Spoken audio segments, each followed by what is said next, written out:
Hey, how's it going? We are tackling in today new opportunities, new challenges, and yeah, we're on 26th. Have taken a look at hydrogen and potentially a project, how and what, and I don't know. There's a project there, right? And have taken a look at potential process of how to tender within Europe, what might be important and all again I'm trying to understand the process and perhaps share some of my ignorance my personal understanding of the process and headache if anything and some of the confusion there and from there I'm progressing. Perhaps I would finish the day with taking a look at some of the news articles and some of the information that was published. I'm about to catch up with all the emails and everything since everyone's taking their time and enjoying their time with their family, I guess. Within this video, I'm going to be taking a look at ministers and TfL agrees 250 or quarter of the billion government's funding to upgrade London's transport system. Let's try to understand this about a little bit better.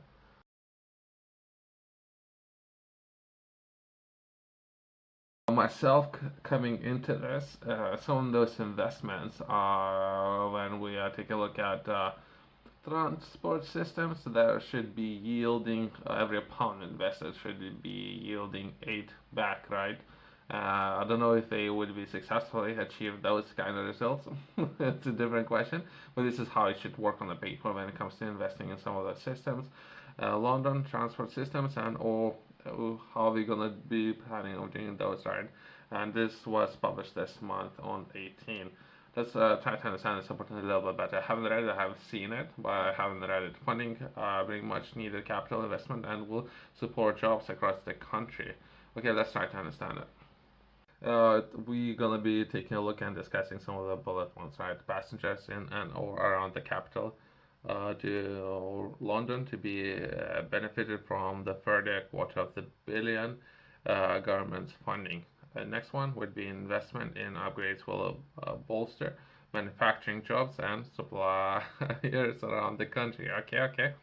I have seen some projects out there where we're looking to perhaps expanding or moving more to the north, right?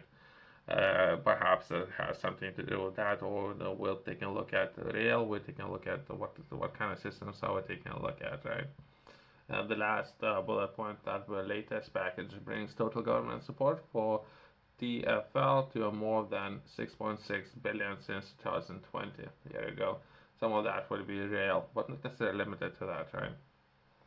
Minister and Transport for London, TfL, have today, 18th of December 23, agreed the new 250 million funding injection for 2024 to improve London's transport system. Okay, good. I think it should be good investment, right? But I'm not entirely sure about how we're gonna allocate that capital. We're gonna improve systems that would be perhaps airport and or ports. Great. That's trade. That would be perhaps sound investment, right? If they're gonna clean their own neighborhoods or something like that, I don't know. That's a very sound investment, right? Yeah. So what metrics I myself I would put in place that would be £1 should yield £8 returns. So if they can achieve those, great. There should be more projects like that.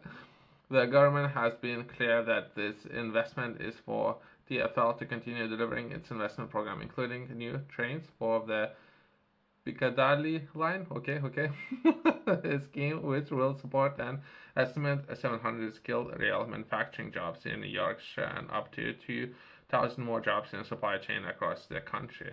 Okay, so we're looking to improve those as well as I have seen the government stepping in. Perhaps I can touch on that as well when it comes to prices and rail, because I personally believe it's overpriced. No one's traveling by trains within UK. With central government having already provided nearly 6.4 billion since 2020 to support transport in London, this latest package support much needed capital investment. TfL is working to achieve operational finance sustainability this year and its draft business plan. Considered broad earlier this week, set up in plans to ensure this continues. Okay, okay. They keep injecting more and more taxpayers' money. Okay, so if it works, like I mentioned, right, there's a financial formulas in place. If those formulas do work, great. Under the last settlement, 1.2 billion of government's funding supported almost 3.6 billion of major transport projects in the capital, including the completion of a number of major projects, new road schemes, and increased bus priority. TfL now benefits from around 2 billion every year in retrained business rates following measures in 2021, spending review, which saw government continue over 1 billion of enhancement reiteration to TfL capital investment on top of its fares and other income sources. Okay, it provides with funding the government sought to help TfL modernize, operate more efficiently, more effectively, and research a more sustainable financial footing. Today's agreement recognizes TfL has made progress in the regard and it's on the track to reach financial sustainability by the end of financial year. As part of the deal, TfL will set out in July its plans to maintain strengthening its financial going forward while continuing work to reform its pension scheme and seeking efficiency in investment programs. The governments and or TfL agreed that under this new agreement, funding cannot be used to support TfL's day-to-day operations, while delivering transport services in the capital, and ultimately the measures responsible to the Department of Transport will continue to engage closely with TfL on its wide and or future capital plans. So there's a lot of things putting into motion, right? Myself, I think the price is too high. If you would ask me, for a lot of perhaps younger people, prices of taking a train is way too high compared to perhaps Europe, right? Europe seems to have a hold of, and within Europe they're releasing new plans and all ticketing ways how you can purchase a ticket and potentially drive for a month or so. So there's a lot of schemes being launched within places like Germany, right? How people could do it. Currently within UK, I don't know, it's all over the place. I want to touch on that quickly since I have seen it recently. It was released on 22nd of December 23. Significant interventions to cap rail fares comes as government delivers targets to halve inflation. Fare increase capped at 4.5% and will not increase until 3rd of March 2024. So, so again, government is stepping in. Okay, I think I don't know. It's worth covering in more detail. Basically, this is what's happening, right? And it's something that government is doing. Yourself, if you're interested in learning more, how publish the journal. Within the journal, I'm taking a look at very important areas. That would be once you decided to tackle some of the issues, large, big problems, right? You yourself you might consider having a habit or small routines and progress from those. To achieve that, I have designed this journal so it will be 90 days. Just over 70, what would be a normal set target to establish a habit, what would be required, that would be 90 days. Within the quarter, would structure it so every page would be 24-hour windows, right? So we're taking a time metric and how you can potentially achieve your targets and or tackling one day at a time, 24-hour windows, and how to maximize your time every single day.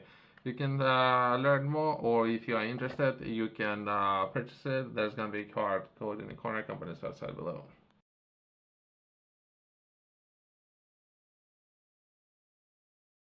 I will just touch on the bullet points. I won't gonna delve deeper into this article, but this is what's happening, right? So there's massive investments coming from the government in some of those sectors or systems, including ones in the capital, right? And then perhaps they're looking to increase prices, and the government stepping in and saying they cannot do that until, right? Most regulated rail fares will be capped at 4.9% instead of July RPI figures, which has been historically used. Next one would be lower fare cap comes after government delivered targets to have half inflation by end of the year. And the next point would be rail fare increase in significantly lower than July 9% rate and set to come in on 3rd of March 2024. So passengers benefit from cheaper fares for longer. Okay. And the last point would be increased the necessary to support their long-term financial stability on all of the railway and delivery reforms. Okay. Myself, I think that there's a massive restructure needed there. Historically speaking, that's my own views, right? I don't know. I haven't been within the industry to understand what's happening there, but usually it's overpriced, if you would ask me. Thanks for watching, and I'll see you in the next one.